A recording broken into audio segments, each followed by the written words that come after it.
Have you ever wondered how some of the biggest car companies in the world got their start? Today, we're going on a journey to Japan and explore the inspiring story of Nissan, a global powerhouse. But unlike many corporations, Nissan's roots don't lie in vast wealth or privilege. It began with a young man, driven by a passion for innovation, who dared to dream big. This video will explore the fascinating history of Nissan, focusing on the key figures and events that shaped its rise from a small local company to a major international brand.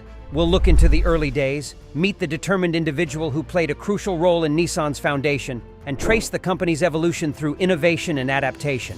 The man behind the machine, Yoshisuke Aikawa. Japan saw its first cars in the late 1800s, shipped in from Europe and the United States. Back then, during the Meiji period, 1868-1912, and the Taisho period, 1912-1926, only foreign brands like Ford and GM were on the roads. Around the beginning of the 1900s, things started to change. People in Japan, with a taste for adventure, called entrepreneurs, began to lay the groundwork for a Japanese car industry. Nissan's story starts not on a factory floor, but in the mind of a young entrepreneur named Yoshisuke Aikawa. Yoshisuke Aikawa was born in Yamaguchi, Japan in 1880. Aikawa didn't come from a wealthy background. However, he possessed a keen interest in mechanics and a strong belief in the future of automobiles. He went on to study engineering at the prestigious Tokyo Imperial University, now known as the University of Tokyo, and graduated in 1903. After graduation, Aikawa traveled to the United States. There, he kept his educational background a secret and took a job at a factory to learn the practical skills of metal casting. Upon returning to Japan, he used his knowledge and experience to establish his own company, Tobata Casting Co., Ltd., in 1909. From parts to cars, the acquisition of DAT Motors. In 1911, Masujiro Hashimoto started a car company called Kwaishinsha Motorcar Works in Tokyo. 3 years later, in 1914, they built their first car and named it DAT, after the initials of the company's investors. The company went through a few name changes over the years, becoming DAT Jidosha & Kubber Ltd. by 1925. They built both cars and trucks, with trucks being more popular at the time. In 1926, DAT merged with another Japanese car company, Jitsuyo Jidosha Co. Ltd., to form DAT Jidosha Seizo Co. Ltd. This company was based in Osaka. They also produced cars under the name Lila from 1923 to 1925. DAT released a new, smaller car in 1931 called the Datsun Type 11. The name Datsun means son of DAT. In 1933, the company that owned DAT changed the name to Nissan and also slightly changed the name Datsun because son has a negative meaning in Japanese. Nissan's beginnings. In 1928, a businessman named Yoshisuke Aikawa started a large company called Nihon Sangyo, which means Japan Industries in English. The nickname Nissan actually comes from the shorter way this company was written on the Japanese stock market in the 1930s. At first, Nissan focused on making metal castings and parts for cars, but they weren't building complete cars themselves. That changed in 1933. Another company, DAT Jidosha Seizo, had been building cars since the early 1910s. In 1931, they started working with Nissan's casting company, Tobata Casting. By 1933, DAT Jidosha Seizo became part of Tobata Casting, which was a Nissan company. This marked Nissan's official entrance into car manufacturing. A crucial turning point for Nissan came in 1933. Aikawa saw an opportunity in the struggling DAT Motors company, which was already producing automobiles. He recognized their potential and acquired DAT, forming the foundation for Nissan's automotive journey. This acquisition was significant because it allowed Nissan to rely on DAT's existing technology and workforce. It's interesting to note that DAT continued as a brand name for some of Nissan's early car models, showcasing the company's respect for its acquired legacy. Overcoming challenges. Nissan's early struggles. Building a car company from the ground up wasn't easy.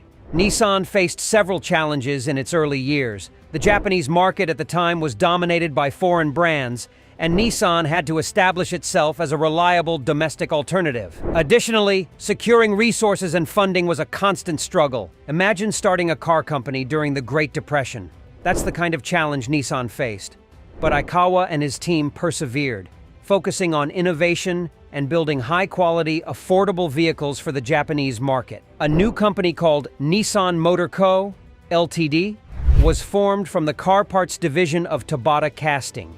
The original investors weren't too confident about the future of cars in Japan, so Nissan Motor's founder, Aikawa, bought them out with funding from another company, Nihon Industries. This made Nissan Motor mostly owned by Nihon Industries and Hitachi. Wartime and transition. By 1935, Nissan had built a factory in Yokohama and started producing cars. This factory used a new system where different parts of the car were assembled together in one place. World War II had a significant impact on Nissan, as it did on many companies around the world. This period undoubtedly presented ethical dilemmas, but it also forced Nissan to develop its engineering capabilities at an accelerated pace. During World War II, Nissan shifted its production to support the Japanese military, building trucks, airplanes, and engines for the army. The company even moved its headquarters to Manchuria, a region controlled by Japan at the time, in 1937, and changed its name to Manchuria Heavy Industries Developing Co. After the war in 1944, Meiji moved back to Japan and became Nissan Heavy Industries Ltd. This name remained until 1949. Nissan and Austin partner up. Nissan's story goes back to a partnership with Austin Motor Company. In 1934, a company called Datsun, which would later become Nissan, started building Austin 7 cars under license. This was a big success for both companies. Datsun gained experience, and Austin expanded its reach. In 1952, Nissan and Austin made a new deal. Nissan would assemble Austin cars in Japan from parts shipped from Britain. This helped Nissan learn how to manufacture cars themselves. The agreement also allowed Nissan to use Austin's designs to develop their own engines for their Datsun cars. By 1955, Nissan was building complete Austin cars in Japan, even designing a new engine for them. Over the next few years, Nissan used the knowledge gained from Austin to create their own advanced engines. These new engines helped Nissan build a reputation for quality cars around the world. This partnership between Nissan and Austin played a key role in Nissan's rise to become a major automaker. Post-war transformation, embracing innovation. After the war, Japan faced a period of reconstruction. Nissan, however, saw this as an opportunity for growth. The company realized that to truly compete on a global scale, they needed to embrace new technologies and designs. One key strategy was acquiring licenses from established Western automakers like Austin of England. This allowed Nissan to learn from industry leaders and adapt their designs for the Japanese market. However, Nissan didn't simply copy. They used these licenses as a springboard to develop their own innovative engine designs, such as the highly regarded Nissan L engine launched in 1967. Nissan merges with Prince Motor Company. In 1966, Nissan joined forces with another Japanese car company, Prince Motor Company. This merger gave Nissan a wider range of cars to sell, including some more luxurious models like the Skyline and Gloria. These became Nissan cars over time, though the Prince name stuck around in Japan for dealership names until 1999. The Skyline model continues today as part of the Infiniti brand, known as the G-Series. Innovation and adaptability, the pillars of success. Throughout its history, Nissan has consistently displayed the importance of innovation and adaptability. They didn't shy away from learning from established players, but they used that knowledge to develop their own unique identity. This approach is evident in their engine designs, their focus on fuel efficiency during the oil crisis of the 1970s, and their pioneering efforts in electric vehicle technology with the Nissan Leaf, launched in 2010. Before the Leaf, Nissan also had other electric vehicles like the Ultra and the Hyper Mini. At one point, Nissan was even the world's leading manufacturer of electric cars. But Tesla has since become the leader. In 2022, Nissan announced they were working on developing a new technology called solid-state batteries for future electric vehicles. These batteries could potentially be a big improvement over the batteries used in electric cars today. Did you find Nissan's story as inspiring as we did? The story of Nissan is an inspiring testament to the power of vision, determination, and a willingness to adapt.